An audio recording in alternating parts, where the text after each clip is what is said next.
What's going on, everybody? MileHigh back at another Clash of Clans video. Today I've got a unique no royal champion charge Super Archer Blimp attack strategy. Before we get into the video, make sure you guys drop a like. If we reach 100 likes in the first 24 hours, we'll be giving away a gold pass. We could also give away an event pass if you'd rather have that. So you can let me know in the comments which one you'd rather have when you drop your like. So into the attack strategy. As you see, we're not going to be bringing a royal champion. We're going to be bringing the king instead.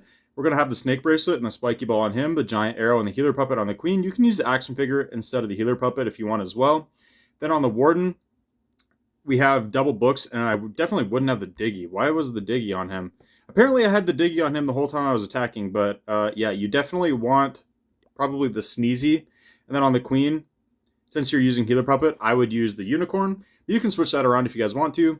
As you see, Super Archer Blimp, that's what the invisibilities and the clones and the rage are for.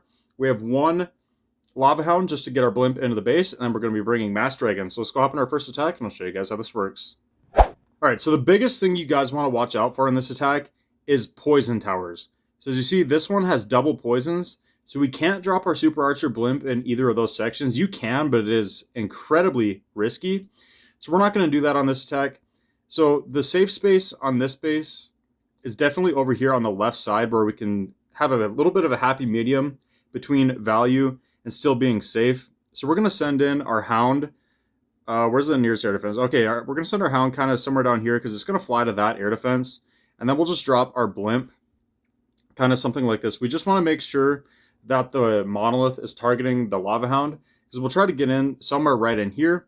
And this is where we're going to try to drop that Super Archer Blimp, and it's going to clean out a lot of value. We're going to try to get both of those multi-infernos. Might not happen, but we'll at least get one inferno and the monolith. So this whole section of the base here should be down just from these Super Archers. They're going to do a lot of work. First, you're going to drop an invis. Then you're going to wait and drop your second invis at 4 seconds. Then I double clone and rage at that point. That's what I like to do. Then as you see, we'll be able to just use our queen with the giant arrow somewhere down here. Shoot it up through the base, hit that air sweeper, and then we're going to drop our king around the outside here. His job is to go around the outside with his snake bracelet and clear value. There is also another air defense here that he could pick up, which is really nice. Then as you see, we'll just path our dragons straight in like this. Very simple setup. There's really not much to it. All you got to do is practice your Super Archer Blimp, and then you're good to go. So we'll press play here. I'll show you what I'm doing here. I just need the lava hound to tank the monolith, which it does perfectly. We send in our blimp, it's going to be safe. We'll be able to get, for sure, the monolith, we'll get the light beam, and we should at least be able to get one of the multi-infernos. So you see, we get our second invis down. You want to make sure all your wall breakers and everything are out of there to make sure you're not cloning them, but you have to have them just in case you drop on bombs. It just does a good job protecting your Super Archers, so that's why it is the way it is. So we're just keeping them invisible every 4 seconds. We're dropping a new invis. As you see, we got the monolith, the light beam, and one of the multi-infernos. Unfortunately, we're not going to get the second multi-inferno, but we get that multi-archer tower. We're setting a big funnel here, which is really nice. Look how big of a section that carved out. We're actually going to drop a couple dragons now up on this corner to pull out the CC and deal with that. And there's also a lot of free trash up there that they can get. So now I'll shoot the queen's giant arrow. We're going to hit that air defense, and we got the air sweeper as well. King around the outside of the base. He's got the frosty as well as the snake bracelet to just keep himself alive as long as possible. Drop your dragons in the middle. So we're just going to coast through here now. We're probably going to hit that Giga Bomb, but I am using double books on the Warden, so we have the Healing Tome, which will do a really good job just keeping your dragons healthy through the base. So I'm probably going to hit it here shortly. Unfortunately, we did lose one dragon there, but we are getting wrecked by this Revenge Tower, so I'm going to use it now. Pushing through the double Fire Spitters and the Revenge Tower. Lots of damage here. Our King's Spiky Ball did go off over here. He is encountering a lot of damage. He does go down. We hit our Minion Prince's ability. Again, I'm using the Metal Pants, but if you guys have the Dark Crown, I think the Dark Crown would be better. I just don't have a lot of the Minion Prince equipments leveled up. So that's why I'm using what I'm using. So we're just going to 4x through this, because at this point there's nothing left for us to do. We just have to wait for our troops to get through the rest of the base. That's what I really like about this attack. Once you deploy your Super Archer Blimp and are done with that and just drop your heroes, that's basically all you have to do. You just got to time your Warden ability, and then there's really nothing left to it at that point. So as you see, we pick up a nice 3-star. Let's go hop into our second attack. Alright, into attack number 2. This time, what do we have for spell towers? Okay, we have double rage this time. So we're perfectly fine to drop anywhere in the base here. We don't have to worry about the poison towers, which is really nice. You love to see either Invis towers or Rage towers, preferably Rage towers, because Invis towers can cause a little bit of weird pathing. So we're going to double clone and Rage, keep these invisible. We're going to get a Fire Spitter, we're going to get a Multi-Inferno, we should get the Multi-Gear Cannon. Hopefully we can get that Super Wizard Tower up there as well. It is one shot away from going down. Come on, something target it. Fortunately, it's a long ways away now, so there's nothing targeting it, but we actually did take out one of the Clan Castle Dragons as well. The Super Wizard Tower goes down. We got the Monolith as well. Look at the value we got out of that Super Archer Blimp. We got basically that entire raged section of the base. So I'm just trying to see where I want to drop my troops in from. We got a little bit of a weird pathing out on the outside here. We have a lot of trash still left, so I might actually send my king up here. So we shoot our Queen's Giant Arrow. I tried to get both air defenses. Unfortunately, I missed the front one, but I did get the back one, which was more important anyway, because my Queen can still take out this front one, even though the Giant Arrow missed it. So I'm going to use my king over here just to get that other air defense. So we'll actually use a couple dragons on the outside here just to funnel on this one. And then we'll be able to drop everything else in the middle. We'll path right through this air defense, right through this fire spitter, and we'll get that down, no problem. I wish I would have had one totem spell there. If you want to drop one invis for one totem, you can do that as well, because it would be nice to have on the entry there.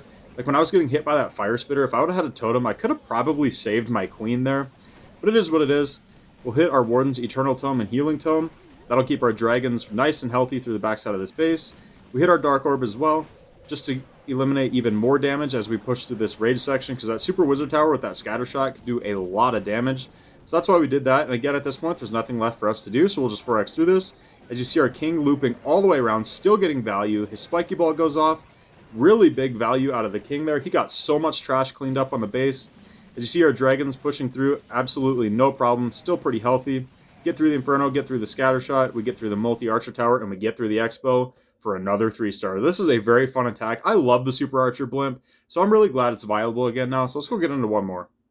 Alright, into the final attack. Again, we have a Poison Tower down here, so we want to make sure we avoid that. We have a Rage up here, so we don't have to worry about that, so we're going to fly to the left side of this Poison Tower here. Try to drop in near this Elixir Collector, because we can get an Air Defense, a Fire Spitter, a Scatter Shot, and a Multi-Inferno, which is huge value. There's a Rage compartment here as well. We can also get the Clan Castle pull. So there was so much value in this drop location to get. That's why we went where we did. The Inferno already went down. We're shooting into the Rage compartment now. The Rage Tower goes down. We're keeping them invisible. We should hopefully get that Scatter Shot and that Air Defense. Unfortunately, nothing's targeting it. Okay, perfect. We got both of them. If we could get that Monolith, that would be insane value, but unfortunately we're not going to. They path a different direction. We are out of invises, but that was still big value nonetheless. Again, the whole Rage section of the base goes down. So now I'm trying to see where I want to send my troops in from. We shoot the Queen's Giant Arrow, aiming for these two air defenses, but I'm an idiot and shot it and missed both of them. So, yeah, there's that. That shows you how strong the attack strategy is, even if you're an idiot like me and can't hit a giant arrow. But if you guys know this channel, you know that's my trademark, missing the giant arrow. So we did there. Nothing new for me, to be honest. Sending the king around the outside here. I'm tempted to actually pop the Spiky Ball to try to take out this air defense that's inside the walls. We do, and unfortunately it goes the other direction. We don't get that air defense, but it's okay. My queen should get this bottom one. My snakes should take out that air defense nonetheless. It just still did help us get that Super Wizard Tower down quicker, got our king to turn. So he should actually stay alive a lot longer now. We did hit our Minion Prince's Dark Orb ability already because there was a lot of damage in this core. Unfortunately, we're going to path over that Giga Bomb and take quite a bit of damage there. But our Minion Prince is still really healthy, so he's going to be doing a lot of damage to the base. And at this point, again, there's nothing for us to do. We just have to wait. That's another really nice thing about this attack, is just how simple it is once you're done with your opener. You don't really have to worry about anything else because you don't have any freezes or anything like that. So you just have to sit back and wait. And as you see, this base is overkilled. Even though I got absolutely nothing with the Giant Arrow, if I could have got both of them air defenses, that would have been crazy overkill. But we get the 3-star nonetheless. So let me know in the comments how this works out for you guys. Drop a like if you guys enjoyed this video, and I'll catch you guys next time.